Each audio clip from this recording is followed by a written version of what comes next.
Alberto Regis, aqui quem fala com vocês é Marconi Ferreira, e nós nos encontramos mais uma vez para partilhar a Palavra de Deus, nesse penúltimo vídeo da nossa série Luz para Caminhar sobre o livro de Gênesis, hoje contando um pouco mais sobre a história de José, né, um dos grandes desfechos da sua história. Como a gente sabe, José ele foi vendido como escravo para o Egito e depois ele reencontra seus irmãos agora numa posição totalmente diferente, como um dos homens mais importantes do Egito. E por uma série de ações que José teve, ele conseguiu fazer, quando seus irmãos foram novamente ao seu encontro, que o caçula, o filho mais novo, Benjamim, fosse dado como escravo a ele. E assim todos os seus irmãos teriam que voltar para casa sem Benjamim, que seria um absurdo para o seu pai Jacó, que tanto amava aquele filho caçula. E diante dessa situação, Judá, um dos irmãos de José, disse assim a ele: além disso, teu servo tornou-se responsável pelo rapaz diante de meu pai, garantindo: se eu não o trouxer a ti, meu pai, rompe comigo para sempre. Concluindo, deixa que teu servo fique como escravo de meu senhor em lugar do rapaz, e que o rapaz volte com seus irmãos. E aqui a gente vê Deus refazendo uma das grandes consequências do pecado, que foi a quebra da fraternidade entre Caim e Abel, Esaú e Jacó, José e seus irmãos. Judá se coloca como responsável pelo seu irmão mais novo.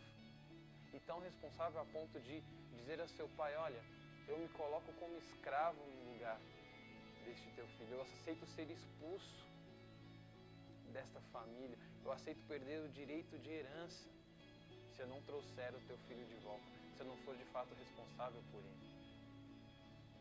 E aqui a gente vê uma das grandes responsabilidades que nós temos dentro das nossas comunidades cristãs: ser responsável pelo outro, até mesmo dentro de casa também. Cuidar do irmão, ser responsável por ele.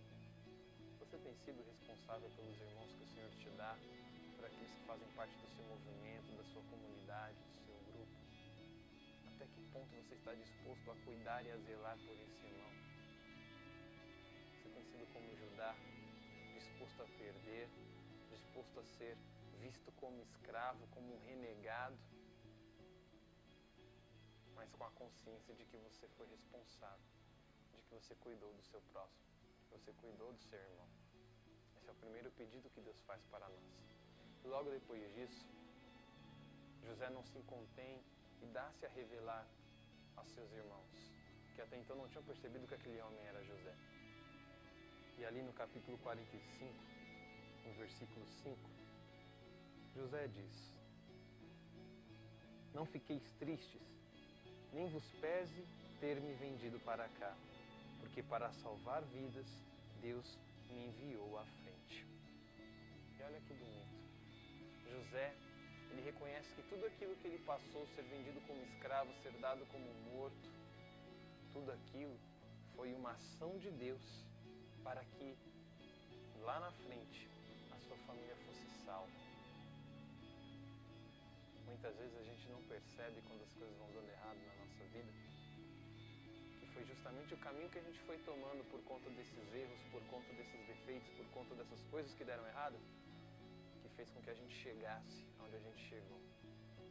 A gente não percebeu muitas vezes que dos males Deus tira bem muito maiores do que aquilo que nos fez sofrer.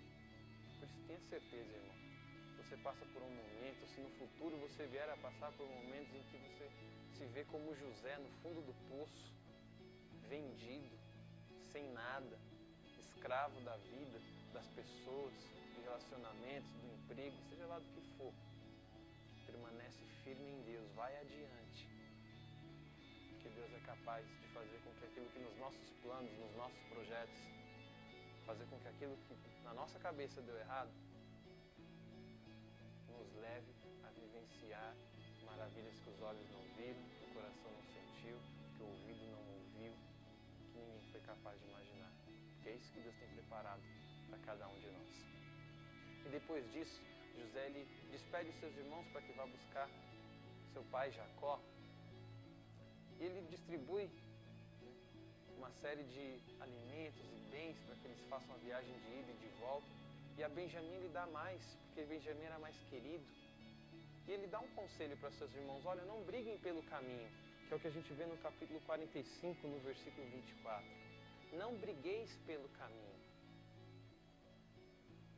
E ali José percebe que é preciso, depois dessa fraternidade reconstruída, porque foi isso que Judá fez, Judá reconstruiu a fraternidade, Judá reconstruiu a irmandade, que o ciúme, que a inveja, que a não aceitação de que somos diferentes, não nos leve a brigar na direção da casa do pai, porque aqueles irmãos voltavam para a casa do pai.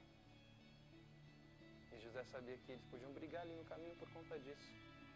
Quantas vezes dentro das nossas comunidades, dentro da nossa igreja, nós somos irmãos em direção à casa do pai, brigando pelo caminho. Em vez de se preocupar em ser responsável pelo outro, em levar os filhos de Deus ao encontro do pai, em trazer o pai ao encontro desses filhos e filhas pelo mundo afora que precisam ter uma experiência com Deus, a gente perde o nosso tempo brigando pelo caminho. Não brigueis pelo caminho. Depois a palavra continua nos dizendo que Jacó desce ao Egito. E quando ele se encontra com Faraó, ele não faz como aqueles outros homens que se prostram diante de um homem que se diz Deus. Não, Jacó fica de pé. E no capítulo 45, a palavra vai nos mostrar, no capítulo 47, no versículo 7, que Jacó abençoou o Faraó. E aqui a gente vê uma graça maravilhosa. Jacó é um homem que abençoa a todos. Mesmo sabendo da religiosidade dos egípcios, Jacó não se nega a abençoar aquele homem. Mesmo sabendo que aquele homem se considerava Deus, Jacó não se nega a abençoar aquele homem. E quantas vezes nós não somos como Jacó? Nós não abençoamos o outro. Só queremos a bênção para quem é amigo, para quem está de perto, por quem é próximo, para quem pensa como a gente, para quem gosta do que a gente gosta. E Jacó nos revela que aquele que luta com Deus, aquele que está com Deus, quer a bênção para todos. Abençoa a todos, independente de religião, independente do que for.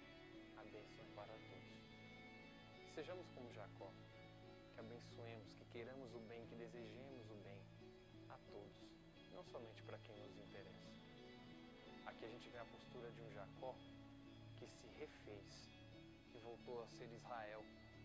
É bonito no capítulo anterior, capítulo 45 mesmo, no versículo 27, quando os irmãos estão ainda indo ao encontro de Jacó para levá-lo ao Egito, e diz assim a palavra, 45, versículo 7. Quando viu os carros que José havia enviado para transportá-lo, seu pai Jacó reanimou-se. E Israel disse: basta, meu filho José está vivo. E olha que maravilha. Nós temos um Jacó e um Israel. Por que a palavra nos mostra esses dois nomes? A gente sabe que Deus mudou o nome de Jacó para Israel. Porque aquele homem desanimado era Jacó. Mas aquele homem que se levantou e disse era Israel. Era aquele que lutava com Deus. Isso é natural, a gente sabe que tem momentos na nossa vida que nós somos mesmo como Jacó. A gente se desanima, a gente desacredita. Mas é aquele que luta com Deus que tem que se levantar e dizer. Se levantar e fazer. Por isso, independente da situação que você se encontra nesse momento, eu convido você a ser Israel, a ser aquele que luta com Deus, a ser aquele que se levanta e diz. Que essa palavra te leve alegria e esperança, e até o próximo e último vídeo sobre o livro de Gênesis da nossa série Luz para Caminhar.